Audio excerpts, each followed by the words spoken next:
Halo sahabat UT, Assalamualaikum warahmatullahi wabarakatuh. Bertemu lagi dengan saya, Prasetya Arungsari.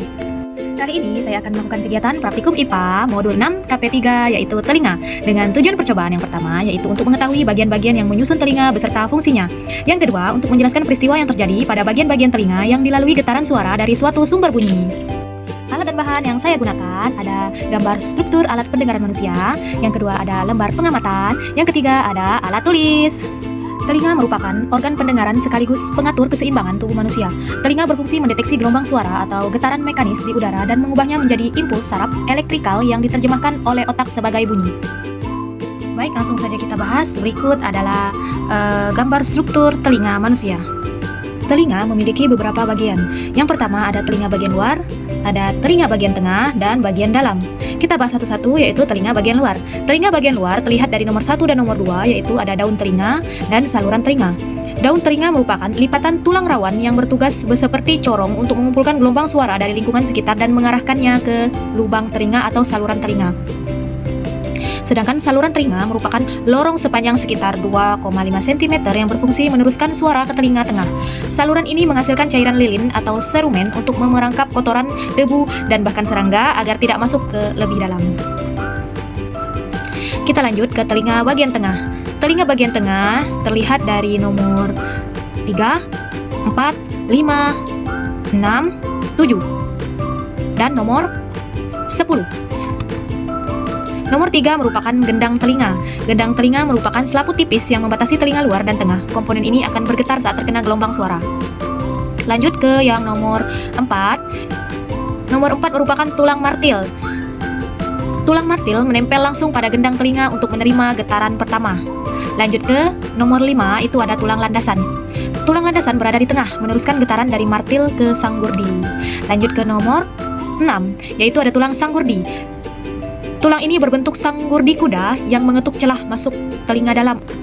Lanjut ke nomor telinga bagian dalam ada saluran Eustasius di nomor 10. Saluran Eustasius merupakan saluran yang menghubungkan rongga telinga tengah dengan rongga hidung dan tenggorokan. Fungsinya menyamakan tekanan udara di dalam telinga tengah dengan tekanan udara di luar tubuh agar gendang telinga tidak robek. Kita lanjut ke telinga bagian dalam. Telinga bagian dalam terlihat di nomor 7, yaitu ada 3 saluran lingkaran, 3 saluran melengkung yang berisi cairan dan sel rambut sensorik. Komponen ini tidak mendengarkan suara, melainkan mendeteksi getaran kepala atau berputar, mengangguk, miring untuk menjaga keseimbangan tubuh kita agar tidak jatuh. Lanjut ke nomor 8, itu ada saraf pendengaran. Saraf yang bertugas mengambil impuls listrik dari sel rambut koklea dan mengirimkannya ke otak atau korteks auditori untuk diterjemahkan sebagai suara yang kita kenal seperti suara musik, suara orang, atau bising. Lanjut ke nomor 9, itu ada rumah siput atau koklea. Struktur berbentuk spiral yang berisi cairan limpa. Di dalamnya terdapat organ kortil yang dipenuhi ribuan sel rambut sensitif. Saat cairan di dalam koklea bergelombang akibat ketukan tulang sanggurdi, sel rambut akan membengkok dan mengubah energi mekanis tersebut menjadi impuls listrik. Yang kedua, yaitu menjelaskan peristiwa yang terjadi pada bagian-bagian telinga yang dilalui getaran suara dari suatu sumber bunyi. Kita mulai dari nomor 1, ada membran timpani atau gendang telinga. Gelombang suara yang merambat melalui udara masuk ke saluran telinga luar dan menabrak gendang telinga. Selaput tipis ini kemudian bergetar maju mundur mengikuti frekuensi dan amplitudo dari gelombang suara tersebut. Getaran inilah yang mengubah energi akustik suara menjadi getaran mekanis. Lanjut ke nomor 2. Nomor 2 lanjut itu jendela oval. Getaran dari gendang telinga diteruskan dan diaplikasikan atau diperkuat oleh 3 tulang pendengaran yaitu tulang martil, landasan, dan sanggurdi. Tulang sanggurdi berada di ujung akhir menempel langsung pada jendela oval. Ketika tulang sanggurdi bergerak memompa, ia mendorong jendela oval masuk dan keluar, bertindak seperti piston yang mentransfer energi getaran mekanis ke dalam cairan limpa di dalam koklea.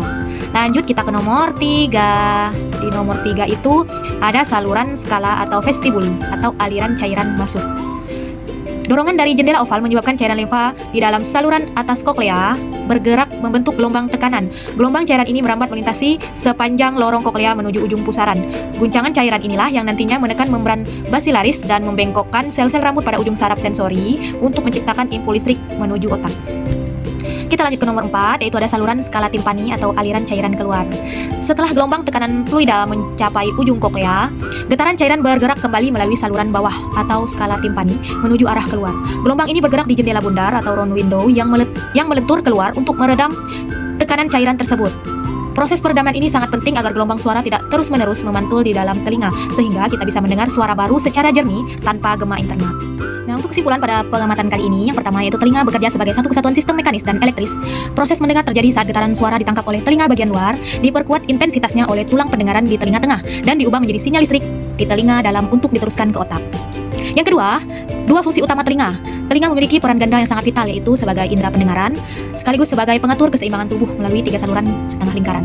Yang ketiga, kesimpulan untuk proses pendengaran mulai dari nomor 1 sampai dengan nomor 4. Nomor 1 di gendang telinga mengubah gelombang suara dari udara menjadi getaran mekanis. Nomor 2-nya di jendela oval menyalurkan getaran mekanis dari tulang pendengaran ke telinga dalam dengan gerakan seperti piston. Nomor 3-nya skala vestibuli mengubah getaran menjadi gelombang cairan masuk yang membengkokkan sel rambut saraf untuk mengirim sinyal ke otak. Dan yang terakhir yaitu nomor 4 skala timpani mengalirkan gelombang cairan keluar menuju jendela bundar untuk meredam tekanan, mencegah gema internal agar suara terdengar jernih.